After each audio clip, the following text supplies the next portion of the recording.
Pessoal, o tema do nosso vídeo de hoje então é sobre qualidade e pós-colheita da pitaia.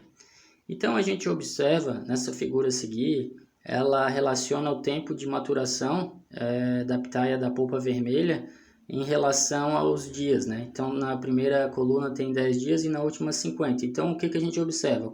Quando o fruto ele ainda está verde, não está pronto aí para colher, o Brix dele é baixo, né?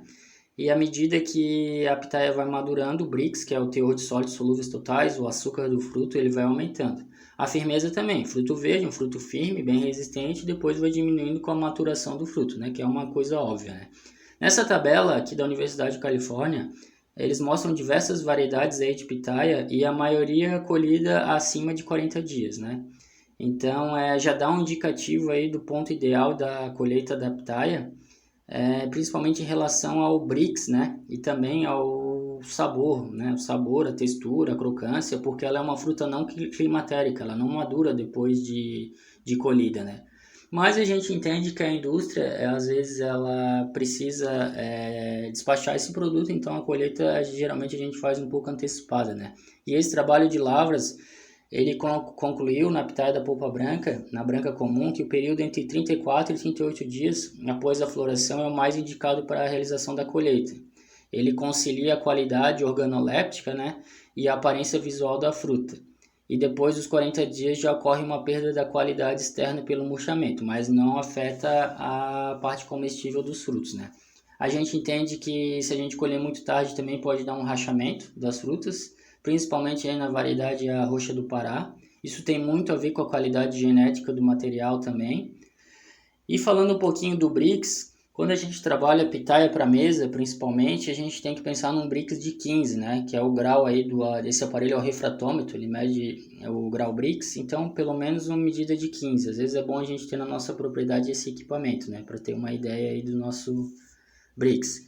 E esse outro trabalho também ele avaliou os teores de sólidos solúveis, o Brix, e a acidez dos frutos. E ele avaliou em relação à adubação com potássio. Então a gente fala muitas vezes, se eu botar potássio eu vou aumentar o Brix das frutas, vai aumentar o teor de açúcar. Nem sempre. Ele fez um teste aqui de 0, testemunha, até 200 gramas por planta de potássio e não alterou o Brix, ficou tudo a mesma coisa, tá? Então tem muito a ver com a qualidade genética do material.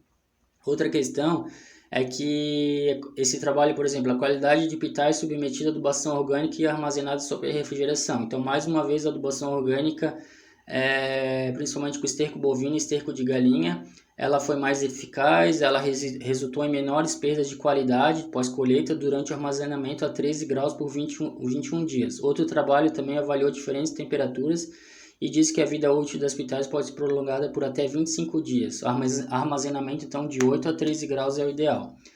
Outro trabalho também de lavras mostra a adubação orgânica na composição química de frutos da pitaia. Então, eles concluíram que a adubação orgânica ele afeta a composição da pitaia, principalmente com o uso aí do esterco bovino e esterco de galinha, mais uma vez, né? E eles proporcionaram também frutos de melhor qualidade, né? Então, tem toda aquela questão da adubação orgânica, ela liberar lentamente os nutrientes, a planta absorver de forma gradual, principalmente a pitaia, que é uma cultura perene, e desenvolver melhor os frutos, né? Outro trabalho também, características físico-químicas da pitaia vermelha durante a maturação. Então, o que eles observaram? Após a floração, então com 21 dias e com 46 dias, o que acontece? A acidez da fruta, ela aumenta um pouquinho, tá?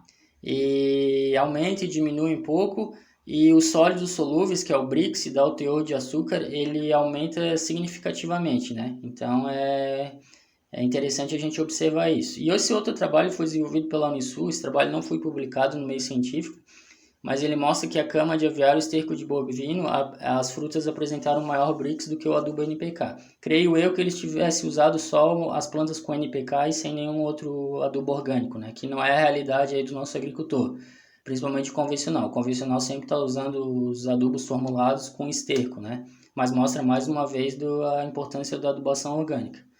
E outra questão que eu chamo a atenção é a questão do cálcio, tá? É toda essa questão de firmeza do fruto, questão de formar a parede celular, e a questão também de a solubilização aí dos açúcares tem muito a ver com o cálcio, tá?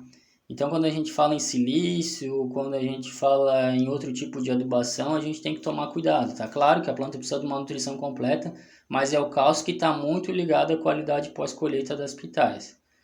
E claro, a gente pode fazer toda a nutrição, a gente pode fazer todo o tempo correto de colheita, mas às vezes a gente tem que trabalhar o ambiente também. Então aqui a gente vê uma lavoura de milho convencional do lado de um pomar de pitaia. Às vezes o agricultor está fazendo tudo certinho, mas se o pomar não está bem isolado, né, não está com aquela diversificação aí, seja de cerca viva, quebra-vento, plantas de cobertura, as pragas muitas vezes elas vêm, né, principalmente se é utilizado agroquímico no vizinho, né.